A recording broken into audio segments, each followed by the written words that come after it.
അല്ലാഹു സുബ്ഹാനഹു വ തആലയുടെ വിധിവിലക്കുകളും നിയമനിർദ്ദേശങ്ങളുമെല്ലാം ജീവിതത്തിൻ്റെ രഹസ്യ പരസ്യ മേഖലകളിൽ കാത്തു സൂക്ഷിക്കുവാൻ കഠിനമായി പരിശ്രമിക്കണേ എന്ന് സ്വന്തത്തെ മറക്കാതെ നിങ്ങൾ ഓരോരുത്തരെയും ഓർമ്മപ്പെടുത്തുകയാണ്, വസിയത്ത് ചെയ്യുകയാണ്. റബ്ബ് അനുഗ്രഹിക്കുമാറാകട്ടെ. അദ്ദാഉ വദ്ദവാ എന്ന കിതാബിൻ്റെ തുടർ പഠന ക്ലാസ്സിലാണ് നമ്മൾ മുന്നോട്ട് പോയിക്കൊണ്ടിരിക്കുന്നത്. ഇബ്നുൽ ഖയ്യിം റഹിമഹുള്ളയോട് സാധാരണക്കാരനായ ഒരു വ്യക്തി ചോദിക്കുന്നത്, ഞാൻ വലിയൊരു പരീക്ഷണത്തിൽ അകപ്പെട്ടിട്ടുണ്ട്, വലിയൊരു രോഗത്തിന് വിധേയമായിട്ടുണ്ട്. ഞാൻ ആ രോഗത്തിൽ നിന്ന് പുറത്തു കടക്കാൻ പരിശ്രമിക്കുമ്പോഴെല്ലാം വീണ്ടും ഞാൻ ആ രോഗം കൊണ്ട് പരീക്ഷിക്കപ്പെടുകയാണ്. ഒരു നിലക്കും എനിക്ക് ആ രോഗത്തിൽ നിന്ന് ശമനം ലഭിക്കുന്നില്ല എന്ന് പറഞ്ഞുകൊണ്ടാണ് ചോദ്യം ആരംഭിക്കുന്നത്. ഇബ്നുൽ ഖയ്യിം റഹിമഹുല്ലാ ഉത്തരമായി ആ പുസ്തകം മുഴുവനും ഉത്തരമായിട്ടാണ് പറയുന്നുള്ളത്. അതിൽ തുടക്കത്തിൽ 4-5 ഹദീസുകളാണ് അദ്ദേഹം ആരംഭത്തിൽ കൊണ്ടുവരുന്നത്. ഹദീസ് ഇപ്രകാരമാണ്: ഇന്നല്ലാഹ സുബ്ഹാനഹു ലം യളഅ ദാഅൻ ഇല്ലാ വളഅ മഅഹു ശിഫാഅൻ ഇല്ലൽ ഹറം. അതായത് ഒരു രോഗിയെ സംബന്ധിച്ചിടത്തോളം എപ്പോഴും ആ രോഗിയെ സന്ദർശിക്കാൻ വരുന്ന വ്യക്തി ആ രോഗിക്ക് സമാധാനമേകാൻ വാക്കുകൾ കൊണ്ട്, നോക്കുകൾ കൊണ്ട്, സംസാരങ്ങൾ കൊണ്ട്, പെരുമാറ്റം കൊണ്ടെല്ലാം ഒരു പ്രതീക്ഷയേകാനാണ് സന്ദർശകൻ എപ്പോഴും ശ്രമിക്കേണ്ടത് എന്നുള്ളതാണ്. അത് തന്നെയാണ് ഇബ്നുൽ ഖയ്യിം റഹിമഹുല്ലാ ഇവിടെയും ആ രോഗിക്ക് നൽകുന്നത്. റസൂലുള്ളാഹി സ്വല്ലല്ലാഹു അലൈഹി വസല്ലമ പറഞ്ഞു, അല്ലാഹു ഒരു രോഗവും ഇറക്കിയിട്ടില്ല, അള്ളാഹു ഇറക്കിയിട്ടില്ല അതിന് ശമനം വെച്ചിട്ടില്ലാതെ എന്നാണ്. അതായത് എല്ലാ രോഗത്തിനും ശമനമുണ്ട് എന്നതാണ് ഇസ്ലാമിൻ്റെ കാഴ്ചപ്പാട്. അത് ഇന്ന് ആധുനിക സാധ്യതകൾ, അത് ആ രോഗം ശമനം വരുത്താൻ ഇന്ന് അതിന് സംരംഭങ്ങളില്ല എങ്കിലും പിന്നീട് കാലങ്ങൾ കഴിയുമ്പോൾ ഏത് രോഗത്തിനായാലും അതിൻ്റേതായ ശമനങ്ങൾ ഉണ്ടാകും എന്ന് തന്നെയാണ് ഇസ്ലാം മുന്നോട്ട് വെക്കുന്ന കാഴ്ചപ്പാട്. കുറച്ച് കാലങ്ങൾക്ക് മുമ്പ് ഒരു നിലക്കും കണ്ടെത്താത്ത, എന്നാൽ ഇന്ന് ആ രോഗങ്ങൾക്കെല്ലാം വളരെ കൃത്യമായ ചികിത്സ ഉണ്ട് എന്ന് നമുക്ക് മനസ്സിലാക്കാൻ സാധിക്കുന്നുണ്ട്. അതുകൊണ്ട് തന്നെ ഈ ഒരു ഹദീസ് എന്നുള്ളത് ഒരു മനുഷ്യനെ സംബന്ധിച്ചിടത്തോളം വലിയ പ്രതീക്ഷകളാണ് അവന് നൽകുന്നത്. ഏതൊരു രോഗവും അള്ളാഹു ഇറക്കിയിട്ടുണ്ടോ അതിനെല്ലാം ശമനമുണ്ട്. അത് അറിയുന്ന ആളുകൾക്ക് അറിയും, എന്നാൽ അത് അജ്ഞരാകുന്ന ആളുകൾ അതിൽ അജ്ഞരായി പോകും എന്നുള്ളതാണ്. അങ്ങനെ 4 ഹദീസുകളിലും പറയുന്നത് എല്ലാ രോഗത്തിനും ശമനമുണ്ട്. അള്ളാഹു എന്തൊക്കെ രോഗങ്ങൾ ഇറക്കിയിട്ടുണ്ടോ എല്ലാത്തിനും ശമനമുണ്ട്, ഇല്ലൽ ഹറം, വാർദ്ധക്യത്തിനൊഴികെ എന്നാണ്. വാർദ്ധക്യം എന്ന് പറയുന്നത് എന്തായാലും അത് സംഭവിക്കും, അത് നടക്കാതിരിക്കാൻ വേണ്ടി അതിന് ഒരു ശമനമില്ല എന്നാണ് ഹദീസിൽ പറഞ്ഞു വെക്കുന്നത്.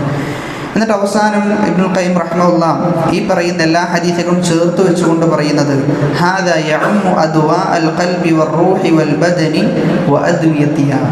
അതായത് വിശുദ്ധ ഖുർആൻ എന്നത് ശമനമാണ് എന്നാണ് ശേഷം പറഞ്ഞു വെക്കുന്നത്. എന്ത് രോഗങ്ങൾ ഒരാൾക്കുണ്ട് എങ്കിലും, അത് ശാരീരിക രോഗമാകട്ടെ അതല്ലെങ്കിൽ മാനസിക രോഗമാകട്ടെ, എല്ലാ രോഗത്തിനും ഖുർആൻ ശമനമാണ് എന്ന് നമ്മൾ തിരിച്ചറിയേണ്ടതുണ്ട്. പലപ്പോഴും പല രോഗങ്ങളും നമ്മെ ബാധിക്കുമ്പോൾ ഖുർആൻ എന്ന ചികിത്സയെക്കുറിച്ച് പല ആളുകളും ഓർക്കാറില്ല എന്നതാണ്. ഖുർആൻ നമ്മുടെ ഏത് രോഗത്തിനും ശമനമാണ്. അല്ലാഹു സുബ്ഹാനഹു വ തആല പറയുന്നത്, ഖുൽ, നബിയെ താങ്കൾ പറയണം, ഹുവ ലില്ലദീന ആമനു ഹുദൻ വ ശിഫാ. വിശ്വാസികളായ ആളുകളെ സംബന്ധിച്ചിടത്തോളം വിശുദ്ധ ഖുർആൻ എന്നത് സന്മാർഗവും ശിഫയുമാണ് എന്നത്. എന്ത് രോഗങ്ങൾക്കും വിശുദ്ധ ഖുർആൻ ശിഫയാണ്. സൂറത്തുൽ ഇസ്രായിലെ 82-ാമത്തെ ആയത്തിൽ, വനുനസ്സിലു മിനൽ ഖുർആനി മാ ഹുവ ശിഫാ. ഖുർആനിൽ നിന്ന് ഉള്ളതെല്ലാം, ഖുർആനിലെ ആയത്തുകളെല്ലാം ശിഫയാണ് എന്ന് അല്ലാഹു സുബ്ഹാനഹു വ തആല പറഞ്ഞു വെക്കുന്നു. അപ്പോൾ ഇവിടെ നമ്മൾ മനസ്സിലാക്കേണ്ടത്, ഖുർആനിനെ കുറിച്ച് റസൂലുള്ളാഹി സ്വല്ലല്ലാഹു അലൈഹി വസല്ലമ ഖിയാമത്ത് നാളിലെത്തിക്കഴിഞ്ഞാൽ ഒരു വേവനാദി പറയുന്നുണ്ട്, എൻ്റെ സമൂഹം ഈ ഖുർആനിനെ അവഗണിച്ചിട്ടുണ്ട്, ഈ ഖുർആനിനെ ഒഴിവാക്കിയിട്ടുണ്ട് എന്ന് അള്ളാഹുവിനോട് പറയുന്ന ഒരു രംഗമുണ്ട്. അത് അള്ളാഹുവിനോട് പറയാനുള്ള കാരണം, ഒരാൾ ഖുർആനിനെ ഒഴിവാക്കിയവനാകുന്നത് എപ്പോൾ എന്ന ഇടത്ത് നമ്മൾ മനസ്സിലാക്കേണ്ടത്, ഖുർആൻ പാരായണം ചെയ്യാതിരിക്കുക എന്നത് ഖുർആനിനെ ഒഴിവാക്കുന്നതിന് തുല്യമാണ്. ഖുർആൻ കൊണ്ട് അമൽ ചെയ്യാതിരിക്കുക എന്നത് ഖുർആനിനെ ഒഴിവാക്കുന്നതിന് തുല്യമാണ്. ഖുർആൻ പഠിക്കാതിരിക്കുക എന്നത് ഖുർആനിനെ ഒഴിവാക്കുന്നതിന് തുല്യമാണ്. ഖുർആൻ കൊണ്ട് ശിഫ പ്രതീക്ഷിക്കാതിരിക്കുക, ഖുർആൻ കൊണ്ട് ചികിത്സിക്കാതിരിക്കുക എന്നതും ഖുർആനിനെ ഒഴിവാക്കുന്നതിന് തുല്യമാണ് എന്ന്. അതുകൊണ്ട് നമുക്ക് രോഗങ്ങൾ വരുമ്പോൾ, പ്രയാസങ്ങൾ വരുമ്പോൾ, മനോവിഷമങ്ങൾ നമ്മെ ബാധിക്കുമ്പോൾ അവിടെയെല്ലാം ശുദ്ധ ഖുർആൻ എടുത്ത് പാരായണം ചെയ്യുവാനും അതിൽ ശിഫയുണ്ട് എന്ന് മനസ്സിലാക്കുവാനും നമുക്ക് സാധിക്കേണ്ടതുണ്ട്. പ്രത്യേകിച്ചും ഖുർആൻ എന്നത് അള്ളാഹുവിൻ്റെ കലാമാണ്. എല്ലാ സംസാരങ്ങൾക്കും ഉപരി എല്ലാത്തിനെയും സൃഷ്ടിച്ച് പരിപാലിക്കുന്ന റബ്ബിൻ്റെ കലാമാണ് ഞാൻ പാരായണം ചെയ്യുന്നത്.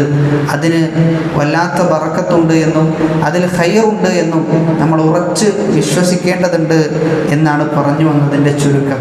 അതുകൊണ്ട് എപ്പോഴും നമ്മൾ മനസ്സിലാക്കേണ്ടത്, നമ്മുടെ അടുക്കലുള്ള ഖുർആൻ അത് അള്ളാഹു റസൂലുള്ളാഹി സ്വല്ലല്ലാഹു അലൈഹി വസല്ലമക്ക് ഇറക്കിക്കൊടുത്ത മുഅ്ജിസത്തിൽ വലിയ ഒരു മുഅ്ജിസത്താണ്. അതിൻ്റെ മുഅ്ജിസത്തിൻ്റെ ഭാഗമാണ് അതിൽ ശിഫയുണ്ട്, ശമനമുണ്ട് എന്നത്.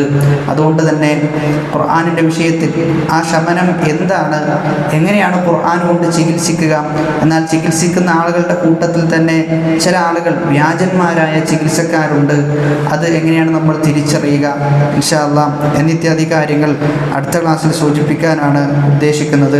ഖുർആൻ ശിഫയാണ് എന്ന് പൂർണ്ണമായി യഖീനോടുകൂടി വിശ്വസിക്കുക എന്നതാണ് നമ്മുടെ ബാധ്യത.